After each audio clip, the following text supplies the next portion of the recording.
"I only married you because you're the boss's daughter," my husband Jack said with a smile as I lay sick in bed, the scarves and gloves I knit for him all discarded as worthless. He outright expressed his disappointment in me, and I felt the need to hit him back with reality, to show him he was far wrong if he thought everything was going his way. Just thinking about his realization made me chuckle. My name is Chelsea Taylor, and I've been married to Jack for 5 years. Although we don't have any children, we've been living happily together. Jack was a workaholic, often away from home, and there were times when I felt lonely, but his dedication to making time for us on his days off made the loneliness bearable. I got to know Jack through my father, who was originally his boss. Jack suggested I become a stay-at-home wife, which was probably a great factor for me. Thankfully, I had time for myself. So while supporting Jack, I got along with neighbors, started sewing, and worked out. I tried various things to fill my void, but what I particularly enjoyed was sewing and knitting. Every winter, I would give Jack scarves and gloves. Even though the first ones were poorly made, I got better every year, to the point where Jack said they were as good as the ones you get from a store. Hearing my husband's kind words, I became more fond of sewing. "Someday when we have a child, I want to sew together," I told Jack. He said, "Maybe I'll join in and learn when the time comes," and gave me a smile. Of course, I never cut corners in supporting my husband, doing housework, and prioritizing spending time together on his days off. Thanks to his high salary, I must have seemed to lead quite a privileged life from an outsider's perspective. I had no complaints about such a life, vaguely thinking that I would continue to live quietly with my kind husband and our future child. However, the first hint of a shadow over this peaceful living crept up about 2 years ago. I was waiting for Jack to come home as usual when I suddenly felt dizzy and fell. My husband, who had just returned from work, took me to the hospital. When I woke up, I found myself in a hospital bed. According to the conversation between Jack and the doctor, my symptoms weren't light and seemed to be something I'd have to deal with for life. Fortunately, it didn't mean an immediate threat to my life, but it could happen again. Under these circumstances, I was recommended to stay in the hospital until my body recovered somewhat fully. Seeing me anxious, Jack said, "Seems like you'll be hospitalized for a while, but it's all right. I'll come to see you whenever I have time off from work. So let's get through this together." With him holding my hand and saying these words, I felt my anxiety lessen. With my supportive husband by my side, I believed everything would be all right, even though I had no grounds for such a belief. Since then, Jack visited me almost daily as he promised. He held my hand and asked me how I was doing.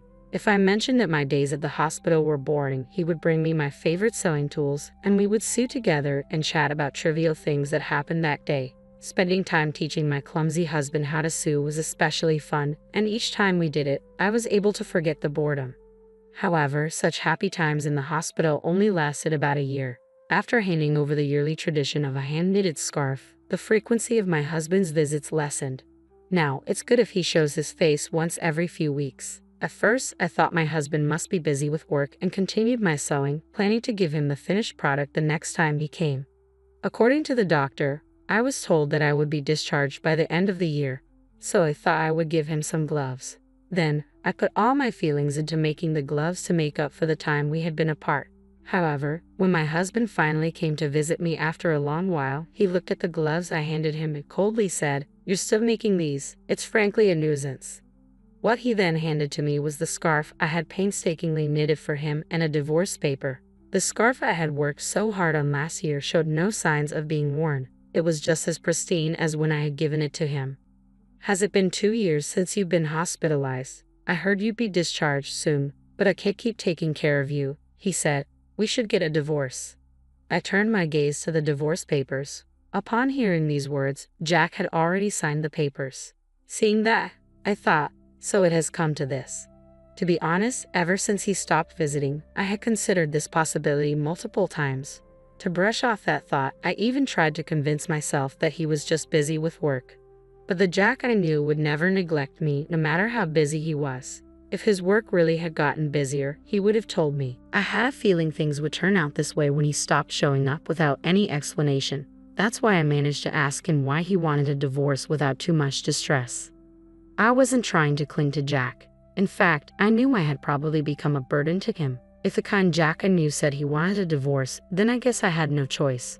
But it was Jack who told me we'd get over this together, so I was somewhat curious as to why he had changed his mind.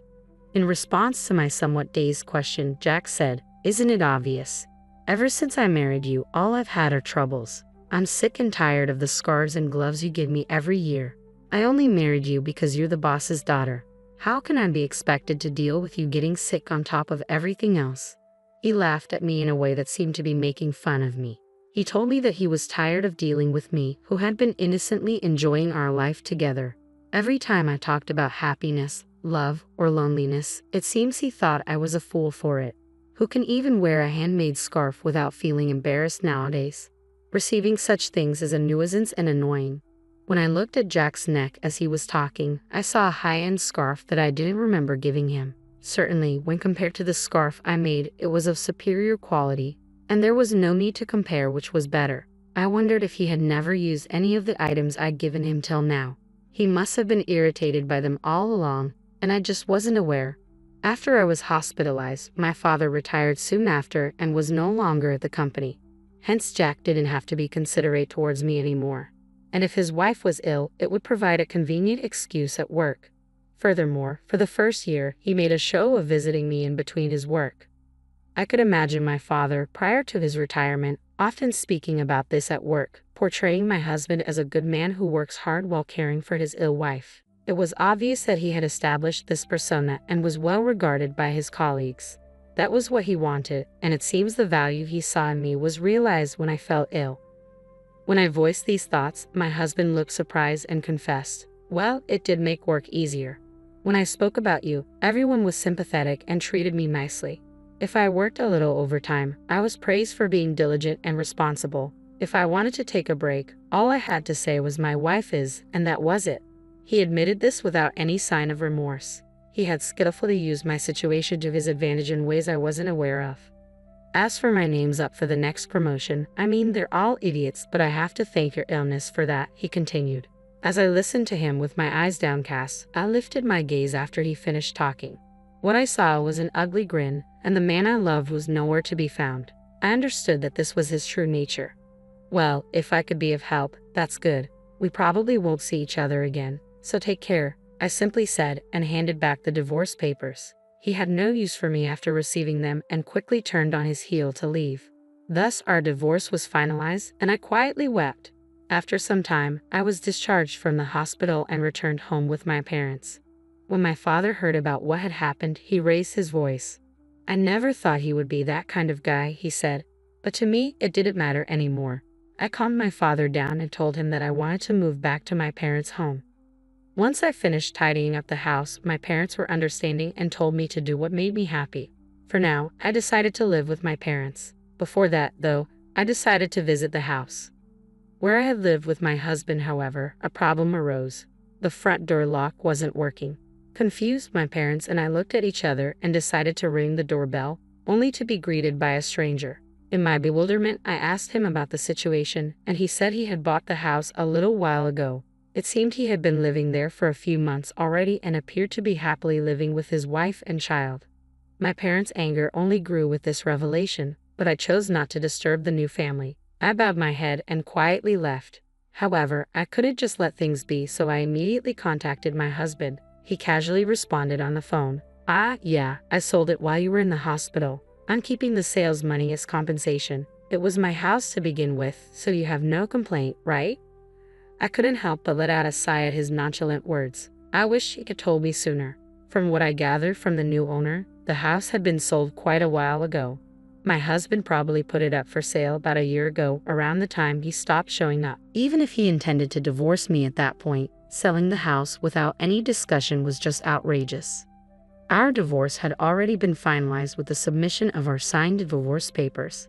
However, since I was in the hospital, we had agreed to discuss compensation and asset division after my discharge. We had planned a meeting for next week, but my husband had taken action on his own, which was just unbelievable. What was even more troubling was that my husband didn't seem to think he had done anything wrong. That's why I told him calmly over the phone, "You really don't know anything, do you?" "Huh? What do you mean?" he asked, sounding puzzled. To which I responded, "I'll explain in detail next week," and then I hung up. I smiled at my worried parents and told my father I had a favor to ask. I shared my thoughts with him and asked him to prepare for what was to come. I see. I've got it all prepared, the necessary documents. The discussion is next week, so there's not much time. But we'll manage somehow, my father said, offering a slightly troubled smile. As a father, he probably feels some guilt for recommending my husband to me. His anger at my husband seemed to fuel him to do whatever he could. I thanked my father and waited for the day of our discussion. Imagining my husband's face at that time brought a smile to my face for the first time in a while. With my father's help, I prepared for the meeting. The place we chose for our discussion was at my family's home. My parents and I sat in a line, with my husband sitting alone across from us. Surely, he knew that my parents were angered by the divorce, but he didn't seem to care anymore. He probably thought there was no longer a need to be mindful of my parents. His composure was unshaken, even a hint of a smile was visible on his face. His demeanor was nothing short of insolent. I'm the victim here, however, and don't intend to demand too much alimony. The proceeds from the sale of the house will suffice, he said. His words conveyed a sense of magnanimity, as if he was making a compromise. Seeing his attitude, my father's face turned crimson, but I gently placed my hand on his, trying to calm him down. In this discussion, the one who would be at a disadvantage is not us, but my husband. Knowing this, there was no need for us to be unnecessarily upset. There's something important we need to discuss first. As I spoke, my father presented a document. It was a paper proving that the land on which my husband's sold house stood was owned by my father. Indeed, the house was in your name, there's no disputing that. However, the land on which the house stands is my father's property, and he still holds the title to it. That should be clear from this document, right? Upon hearing my words, my husband slightly furrowed his brow. So what? The house was mine regardless. No one has the right to complain. Do you think you can retaliate against me with that? He chuckled and sighed, as if he found the situation ridiculous. It's true that even if the land title was in my father's name, there's no problem with the sale of the house as long as the house is under my husband's name, I continued. My husband must have looked into this matter before selling the house, and indeed, there were no legal issues with his actions. However, this is only from a legal perspective. For the family that bought the house, this would create a significant issue. You sold the house, didn't you? But considering we have the rights to the land, my father can demand rent from the family living there. Won't that cause some trouble? I asked. The situation is different from what they were told. Neither my father nor I intend to take such a course of action. However, that does not mean we are willing to relinquish the rights to our land for nothing. In that case, the action we would take is to sell the land to the family. We wouldn't go so far as to ask them to leave, nor do we plan on charging monthly rent. But naturally, it would be problematic for us if they did not purchase the land. Originally, that land was something my father had gifted us to live on, not to be freely given away to strangers. And if that happens, I hear the family who bought the house could sue you because, as I said earlier, the deal was not as they had been told. Imagine the frustration they find, finally buying their dream house, only to learn the land is owned by someone else, and they now have more expenses. After obtaining the proof of my father's land ownership, we immediately went to that family. Once we explained the situation, they were understanding. They reasoned that if there's any trouble, it's the seller's responsibility. Therefore, if the negotiations here don't go well, they would end up suing my husband. Seeing my husband's face turn pale, I could tell he understood my point. He seemed to realize that no matter what, he would incur a significant amount of money due to his mistake. In a trembling voice, he asked, "What should I do then?" To this, I smiled and responded, "The family could purchase the land from us and consolidate the ownership. Then you make up for that amount. This would settle everything smoothly. In this scenario, the family won't have to unnecessarily sue my husband. If the family becomes the owners of both the house and land, all the current issues will be resolved. Of course, they weren't informed about the land price when they bought the house, so they will likely charge my husband for it. But that's not their family's problem. The issue would be that because the land is in a prime location, the cost of the land could be higher than the sale price of the house. Even if my husband gives up all his assets, it won't be enough. In the end, he won't have a penny left to his name. Or you could buy back the house, then pay for the land. Of course, you'd have to pay the family a relocation fee. In this case, both the land and house would return to my husband's possession. He could then sell them again, which could give him some money. However, considering the revocation fee, there's a low chance that my husband will end up with any money. Whichever option he chooses, my husband will be at a loss. Also, about alimony, I've been mentally distressed by your actions. I plan to claim compensation for that, so keep that in mind. All this time, my husband Jack used me as a pawn in his pursuit of promotion at work. Now that I know this, I am repulsed by everything Jack did for me in the past, and I plan to file for damages due to emotional distress because of it. Though evidence is scarce and it's not very likely that I will win, just discussing this matter is significant given Jack's current circumstances. Jack, who was cornered, might not have the luxury to consider these possibilities, and everything I've just stated might become his reality. To further quarter Jack, my father continues, even though I'm retired and no longer part of the company, I have many acquaintances. I've been chatting frequently with my former subordinates lately. They've been telling me what you thought of my daughter and what you did. Everyone has been looking down on you, Jack. With a cheerful smile, my father shares this news, and Jack finally realizes the situation he's in. The status he had built in the company using me and the money he gained by selling the house without my consent. Neither of these are in his hands anymore. Now, let's discuss what comes next. Now that you understand your circumstance, we have to decide about the division of property, compensation, and the house. I say, joining my hands together and smiling. My smile hasn't changed compared to the ones I've shown Jack before, and I'm sure I was beaming more than I ever had since our separation. I hope you fully comprehend that the fate of your assets will be decided in this very meeting. I continue. Drawn in by my words, all Jack could do was force a laugh with tears in his eyes. The subsequent negotiations were in my favor, and Jack agreed to pay me alimony. We also agreed that Jack would pay for the land where the house stands, and we later explained this to the family who bought our house. As a result, everyone except Jack benefited from these discussions, and Jack ended up losing everything. The rumors my father initiated began to circulate within the company, causing Jack to lose his standing, and his potential promotion was put on hold due to concerns raised by upper management. The rumors continued to spread, leaving Jack without a place to fit in, and soon my father informed me that Jack had resigned. I won't say that all of it was karma, but things gained through exploitation can vanish easily, given someone's intentions. What Jack thought he had achieved was merely transient. As for me, I'm currently living in my parents' house and running a sewing class. I can't say that my classes are jam-packed, but I've been able to earn a decent income thanks to attendees like my neighborhood wives and kids. While I couldn't make it happen with my own children, like I once told Jack, I've now realized that sharing the things I love with others indeed brings me happiness.